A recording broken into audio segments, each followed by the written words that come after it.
In late 2023, the Federal Reserve published a number that surprised even its own economists. Median household net worth had jumped 37% in just 3 years, the largest 3-year gain the survey has ever recorded.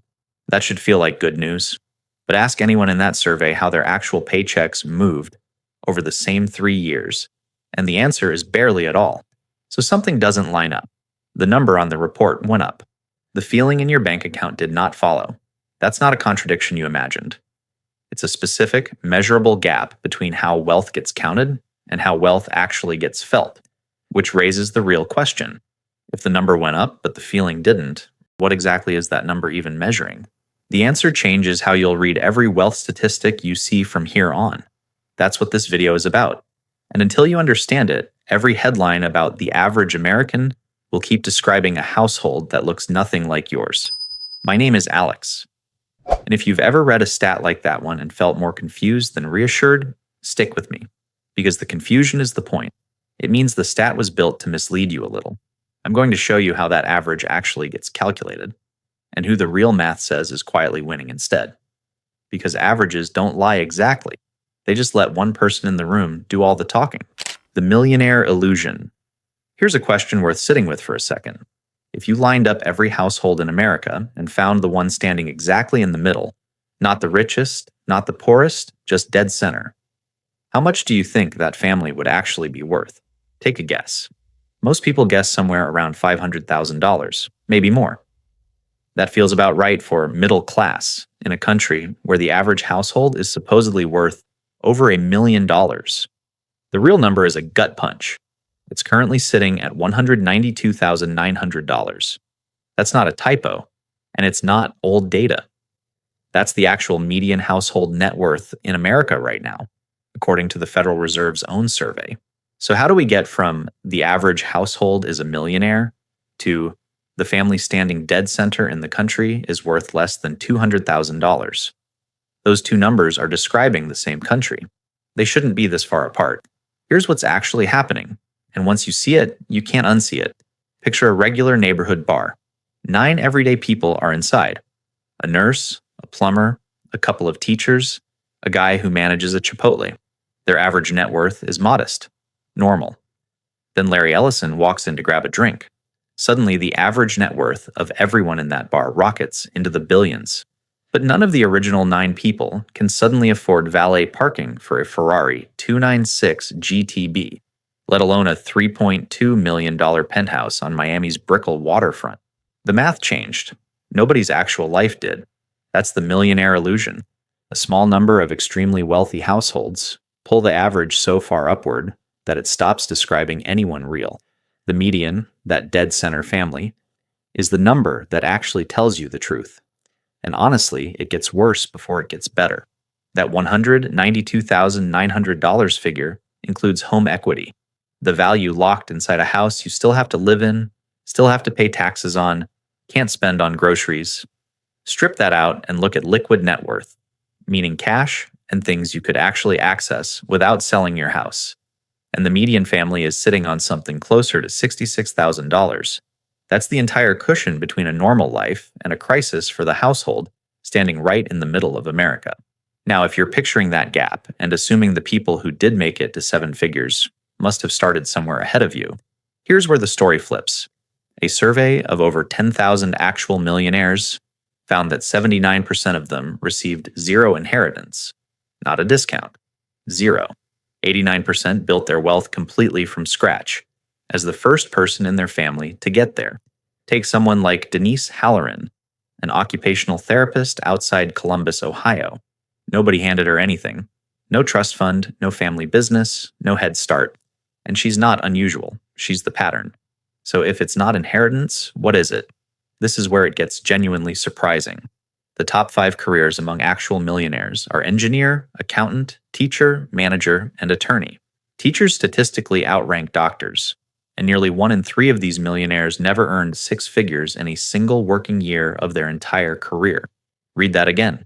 You don't need a huge salary. You don't need a rich family. You need something else entirely. Something that has almost nothing to do with how much money comes in, and almost everything to do with what happens to it once it arrives. which brings us to the actual dividing line. Because two people can earn the exact same paycheck for 20 years and end up in completely different financial universes, depending on one habit most people never think twice about. Income is not wealth. Quick question. If you saw two households, one pulling in $300,000 a year and one making $60,000, which one would you bet has more money in the bank right now? Feels obvious, right? It's not. And the reason it's not obvious is the whole point of this section. Let's meet two people. Ryan Kowalski is 49 years old, a regional sales director outside Charlotte, North Carolina, pulling in about $310,000 a year between salary and bonus. He drives a leased Mercedes-Benz. His wife carries a Hermes Birkin 30 in Togo leather, the one she picked up the week he made regional VP. He wears a Rolex Daytona, and honestly, he earned the promotion that came with it. Ryan looks like money. By every visible signal, Ryan is winning. Now meet Gary Feldman. Gary is a maintenance supervisor at a hospital in Dayton, Ohio. He makes about $61,000 a year. He drives a 2013 Toyota Camry with 140,000 miles on it, and the driver's side mirror is held on with electrical tape. Nobody at that hospital thinks Gary has money. Gary looks like he's scraping by. Here's the twist, and it's the kind of thing that should genuinely bother you. Gary is sitting on $1.2 million. Ryan, despite the car, the watch, and the bag, has a net worth close to zero once you account for what he still owes on all of it. So what happened? This is where income and wealth split apart completely. Ryan is what financial planners sometimes call income statement affluent. His lifestyle is enormous, but almost nothing sticks. Gary is balance sheet affluent. Nobody would guess it by looking at him, but the number that actually matters, the one sitting quietly in his 403B and his paid-off house, tells a completely different story than his Camry does. Let's follow the money and see exactly where it diverged, because this is the part people skip past too fast. A couple of years ago, Ryan got a $12,000 raise. What happened to it? It vanished. Not stolen, spent. A slightly bigger boat payment, a few more steakhouse dinners, a bump in the mortgage on a house that was already too big. By December, the raise was gone, and Ryan couldn't have told you where. Around the same time, Gary got a smaller raise, maybe $2,000 a year, spread across 12 paychecks. What did Gary do? Something almost boring enough to skip mentioning. He logged into his retirement account, nudged his automatic contribution up by about 3%, and went back to fixing the hospital's HVAC system. He didn't feel richer. He didn't feel anything, really. That's kind of the point. One raise went toward looking successful today. The other went toward being free later. Neither man made a dramatic decision. Neither one sat down and said, "I'm now going to build wealth," or "I'm now going to stay broke." They just each made one small, repeatable choice over and over for years and let it compound in opposite directions. And here's the question worth asking yourself honestly. The last time you got a raise, which direction did it go? Did it disappear into your current lifestyle? Or did some of it get automatically routed somewhere you'd never miss it? Because that single decision, not income, not luck, not what career you picked, is the actual fork in the road. Ryan and Gary aren't unusual. They're the pattern playing out in millions of households across the country right now. And the wild part is that most people never notice which side of it they're standing on. Ryan didn't choose to fail. If anything, he did everything the culture told him success was supposed to look like, which raises an uncomfortable question about whether the game itself is stacked against people who are simply following the rules they were handed. The tilted system and disruptors. Here's something that should make you a little angry, and I mean that in a useful way. If you've been saving 3, 4, maybe 5% of your income and still feel like you're falling behind, I need you to hear this clearly. That's not a discipline problem. That's a math problem. And the math was never built in your favor to begin with. Let's start with the number everyone quotes, but nobody explains. The national personal savings rate right now is sitting around 3%. For years, financial personalities have used that number to shame people. Lazy, undisciplined, buying too many lattes. But look at what's actually happening underneath that number, and the shame stops making sense. Take Karen Whitfield, a logistics manager outside Phoenix, Arizona. Karen isn't reckless with money. She doesn't own a G63. She drives a paid-off Honda CR-V. But last year, the house she and her husband have lived in for 11 years, the one they bought for $310,000, would now cost a buyer roughly 5 times their household income to purchase, not 3 times, which used to be the rough rule of thumb for what a family could safely afford. 5 times. That's the current national home price to income ratio, and it's one of the highest readings on record. Karen isn't stuck because she's bad with money. She's stuck because the floor moved underneath her. And housing is just one piece of it. Right now, a huge share of full-time workers in this country don't have access to a workplace retirement plan at all. No 401k, no employer match, nothing automatically pulling money out before they can spend it. For lower earners specifically, the vast majority have zero access to any employer-sponsored plan. Think about what that means. The single most powerful tool for building wealth, automatic, tax-advantaged, employer-matched investing, simply isn't offered to a huge portion of American workers. You can't automate a habit you were never given access to. Now stack the essentials on top of that. Healthcare costs and college costs have both climbed faster than paychecks for years.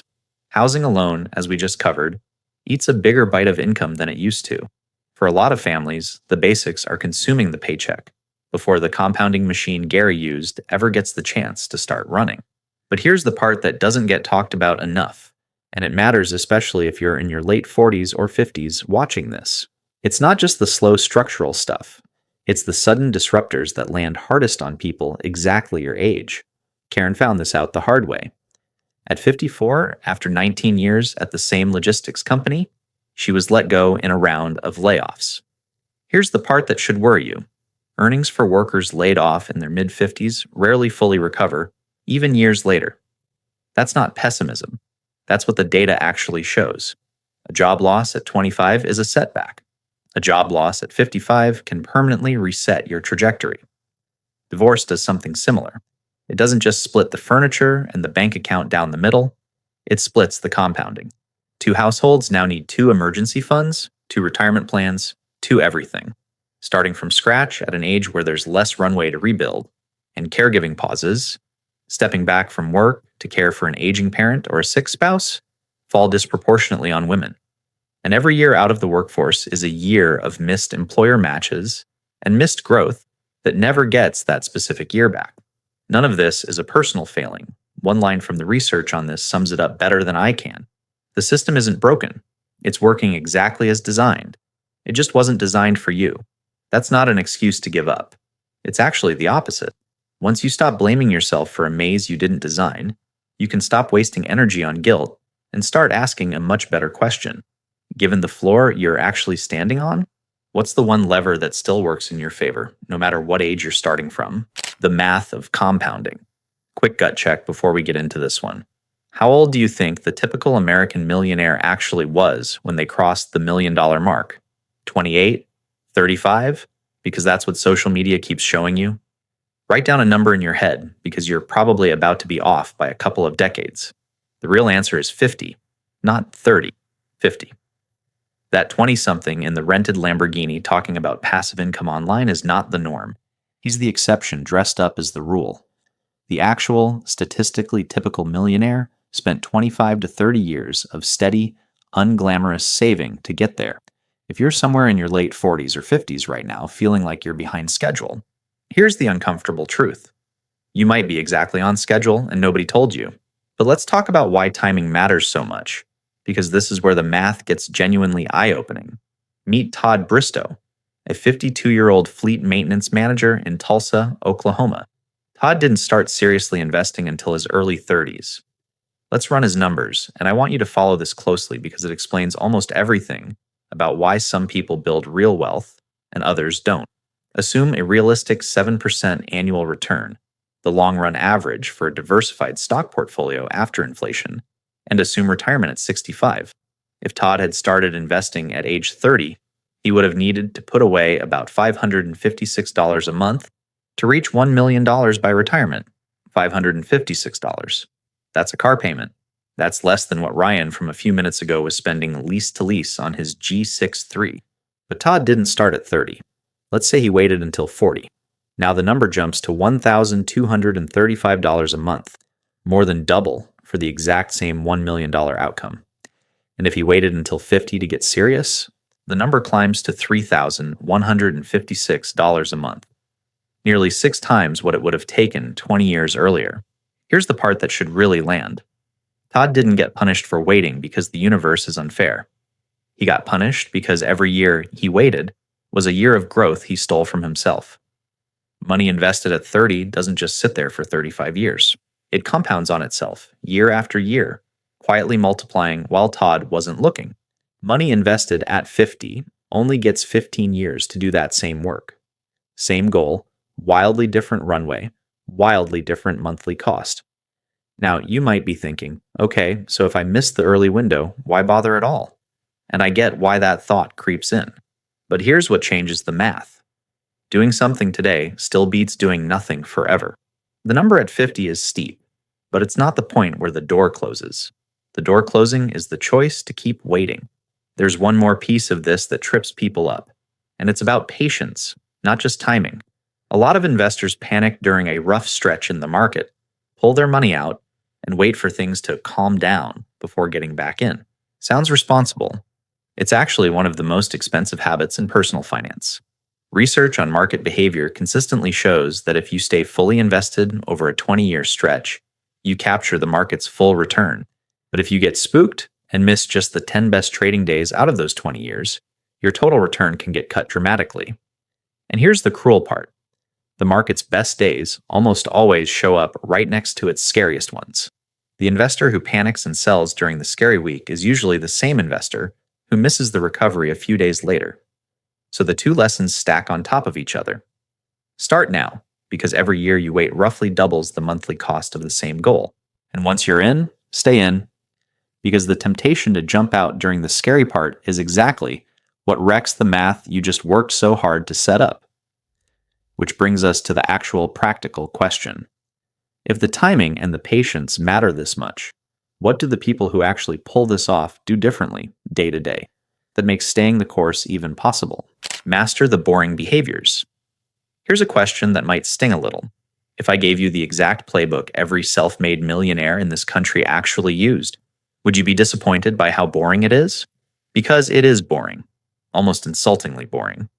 And that's exactly why most people skip it and keep looking for something more exciting instead. Let's meet one more person before we get into it. Angela DeRoss is a dental hygienist in Boise, Idaho, 46 years old, making about $68,000 a year. Nothing about Angela's life looks like the $4 million Naples waterfront listing we opened this video with. She's never worn a Rolex Daytona. She's never carried a Birkin. But Angela is on pace to retire with more money than most of the doctors she works alongside. And the reason isn't a secret formula. It's 4 unglamorous habits, repeated for 2 decades without fail. The first one is automation, and it's the one that matters most. Angela set up her 403(b) contribution years ago to come out of her paycheck before she ever sees the money. Not after, before. That single detail changes everything, because it removes willpower from the equation entirely. Todd from a few minutes ago didn't fail because he lacked discipline. Most people who fail here simply never automated the decision, so they had to actively choose to save every single month. And over enough months, that willpower runs out. Angela never has to choose. The choice was made once, years ago, and it just keeps running. The second habit is fighting lifestyle creep, and this one's directly tied to what happened to Ryan and his G63 lease a few sections back. When Angela got a raise last year, she didn't spend it, and she didn't hoard it either. She split it. Half went straight into her investment account, and half she genuinely let herself enjoy, guilt-free. That's it. That's the whole move. It's not about deprivation. It's about making sure the raise does something for your future, not just your present. The third habit is buying less house than the bank says you can afford. Remember that 5 times income housing math from a couple of sections ago? Here's how you fight back against it. When Angela and her husband bought their home, their lender approved them for a mortgage nearly 40% higher than what they actually took out. They said no to the bigger number on purpose. That decision alone, staying below what they were approved for, is probably worth more to their long-term net worth than any stock pick either of them will ever make. And the fourth habit, the one people underestimate the most, is driving a paid-off car for years longer than feels exciting. A permanent $700 monthly car payment, kept up for decades, because you keep trading in for something newer, doesn't just cost you $700 a month. It costs you the compounding that money would have generated if it had gone into an account instead of a dealership. Run that $700 a month over 30 years at even a modest return, and you're not talking about the price of a car anymore. You're talking about hundreds of thousands of dollars in lost future wealth. Gone, just so the car in the driveway looked newer than it needed to. None of these four things are clever. None of them will make for an exciting story at a dinner party. Nobody brags about their automated 403B contribution the way Ryan bragged about his G63. And that's sort of the whole point, isn't it? The wealth building playbook was never hidden. It was just never exciting enough for anyone to want to talk about it. So here's the real question this leaves you with. Somewhere between Ryan's driveway and Angela's, and between Todd waiting until 50 and Todd starting today, is your own next decision. Not a dramatic one. Just the next raise, the next car, the next automatic transfer you either set up or keep putting off. And that decision is exactly where everything we've covered tonight actually starts to matter. 2 driveways, 1 decision. So here's the realization worth sitting with. The gap was never about income, luck, or a head start nobody gave you. It was about which side of the compounding clock you were standing on. And most people go their whole lives without anyone showing them the clock at all. A few things to carry with you. Averages lie. The median tells the truth. Income creates the appearance of wealth. Only what you keep creates the real thing. Every year you wait roughly doubles the cost of the same goal. And the habits that actually build wealth are almost never the exciting ones. This week, notice one thing. The next time money moves through your hands, a raise, a bonus, a tax refund, watch where it goes on instinct. That instinct is the whole story, playing out in real time. There's a question this leaves open, though. If a late career job loss can permanently reset someone's trajectory, what does rebuilding actually look like when it happens at 54 instead of 24? That's worth its own hour. If this reframed something for you, tell me what stood out. Someone you know is probably standing exactly where Ryan or Angela started.